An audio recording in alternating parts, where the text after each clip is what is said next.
கடந்த 4ஆம் தேதி ஞாயிற்றுக்கிழமை சைதை துரைசாமி அவருடைய ஒரே மகனான வெற்றி அவர் ஹிமாச்சல பிரதேசத்தில் இருக்கிற சட்லஜ் நதி ஆற்றில் கிட்டத்தட்ட 200க்கு அதிகமான அடி உயரத்தில் இருந்து விழுந்து விபத்தில் சிக்கி கிட்டத்தட்ட 8-9 நாட்கள் கழிச்சு தான் நேற்று மத்தியானம் சுமார் 2 மணி அளவில் அவருடைய உடலை ரொம்ப ஆழமான ஒரு பகுதியில் இருந்து வெற்றி அவருடைய உடலை கடைசியாக தேடி எடுத்திருந்தாங்க.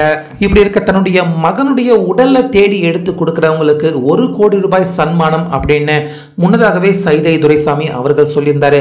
அவர் சொன்னது போலவே இன்னைக்கு 1 கோடி ரூபாயை அந்த உடலை எடுத்து கொடுத்த நபருக்கு துரைசாமி கொடுத்திருக்காரு. இப்படி இருக்க முன்னதாகவே வெற்றி அவருடைய செல்போன் அதே போல சூட்கேஸ் இப்படி நிறைய பொருட்களை தேடும் பணியில் இருந்தவங்க எடுத்து கொடுத்துருந்தாங்க.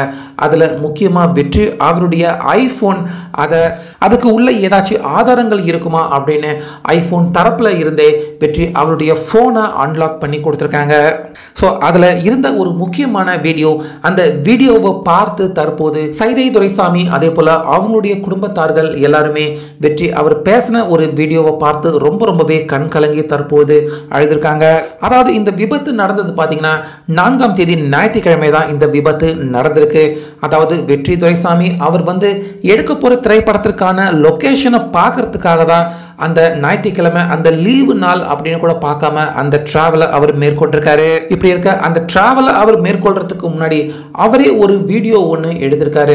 அந்த வீடியோவில் அவர் என்ன பேசியிருக்காரு அப்படின்னா, இன்னைக்கு ஞாயிற்றுக்கிழமை கடந்த சில நாட்களாக நான் டிராவல்லையே இருக்கேன், ஆனால் இன்னைக்கு ஞாயிற்றுக்கிழமை நான் ரெஸ்ட் எடுத்துக்கலாம் அப்படின்னு பார்த்தேன்.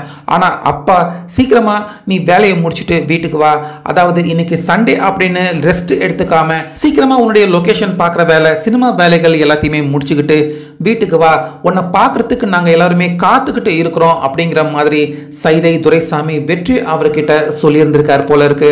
ஸோ அதை பற்றி அந்த வீடியோவில் வெற்றி பார்த்தீங்கன்னா தனக்குத்தானே அவர் பேசியிருக்காரு. அதாவது அப்பா கிட்ட நான் இன்னைக்கு பேசினேன், நான் இன்னைக்கு சண்டே ரெஸ்ட் எடுத்துக்கலாம் அப்படின்னு பார்த்தேன், ஆனால் அப்பா சீக்கிரமாக வேலையை முடிச்சுட்டு வர சொல்லியிருக்காரு.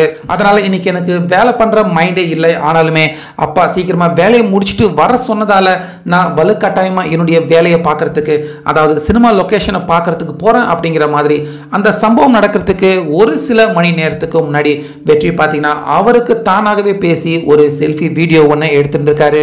ஸோ அந்த வீடியோவை தான் பார்த்தீங்கன்னா இன்னைக்கு சைதை துரைசாமி அதே போல அவங்க குடும்பத்தார்கள் எல்லாருமே பார்த்து ரொம்பவே கண் கலங்கி வருத்தப்பட்டு அழுதுகிட்டு இருக்காங்க. அதாவது தன்னுடைய மகனை அன்னைக்கு சண்டே ரெஸ்ட் எடுக்க விட்டிருந்தோம்னா கண்டிப்பா இன்னைக்கு அவருக்கு இப்படிப்பட்ட ஒரு நிலைமை ஏற்பட்டிருக்காது. ஸோ அதை நினைச்சு தற்போது சைதை துரைசாமி அதே போல அவங்க குடும்பத்தார்கள் எல்லாருமே இப்ப மிகப்பெரிய அளவில் மீள முடியாத வருத்தத்தில் இருக்காங்க.